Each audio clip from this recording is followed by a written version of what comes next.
Bonjour, friends and family of the International Leadership Academy. My name is Aaron Bartels, fine wine specialist with Southern Glazer's Wine and Spirits Distribution here in Oregon, and also proud parent of Alexandria in Petite Section 2 at our school. Now, for my last wine, to help support our school and to support the Votre Santé fundraiser so that they have money to do magical and wonderful things in the future for our children, is this. Paul Moss's Reserve Malbec. Now, you've probably had Malbec before, and you probably have had an Argentinian one. If you're any fan of those, this is in your ballpark, but it's kind of cool because it's something a little different. Now, whereas the rest of France in Bordeaux tore up most of their Malbec back in the 1940s and 50s because of the cold Atlantic influences, really just made it difficult to grow the grape. Luckily, further inland, a little bit east and a little bit south, in regions like Cahors and the Pays d'Oc, near the Pyrenees and closer to the Mediterranean, Malbec thrived and had no problem because it was a bit warmer there thanks to the greater Mediterranean influence as opposed to the cooler Atlantic influence. And very similar in terms of higher elevations and drier terroir, like what Argentina has as well.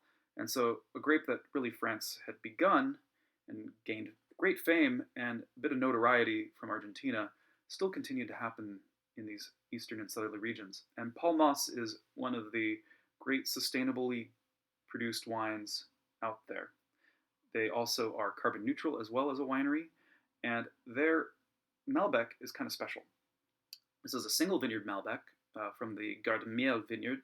It's basically where they also keep a lot of beehives as well. And you'll find here in this historic vineyard a Malbec that is like what you might find in Argentina. It's definitely a brother of it. It's got that lovely richness of fruit, that dark, ripe plum from the warm climate that Malbec is famed for, a bit of black boysenberry maybe, or raspberry fruit as well. It's very fruity, very rich wine. This is definitely medium plus in body. You're going to find also very silky, smooth, almost rich, velvety tannins here because of the grape and also the climate it's grown in. And in addition to that, really, really cool complex notes as well from the year in barrel aging. You're going to get things like licorice, anise. You're going to get mocha, cocoa almost, and a definite like bit of vanilla as well. But because it's French Malbec and not Argentinian Malbec, there is going to be really pleasant acidity, very food-friendly balance and structure here. Whereas Argentinian Malbec, I find, is just fruit and round and soft and pleasant, but not necessarily something that goes great with food. And that's what makes French wine special. It wants to be paired.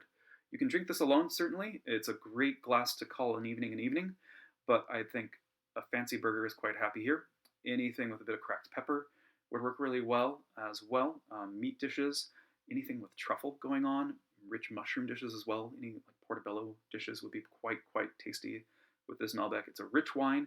It's got a lot of body and a lot of complexity going on, especially for the money, and a fantastic example of what Southern French wine can be. So enjoy it alone and enjoy it with food, but definitely buy a few cases because this has become my go-to for most evenings. I think it's a really complex, fun wine to enjoy pretty much any time with a lot of the richer fall dishes. So grab a few, and thanks for watching. Merci et santé.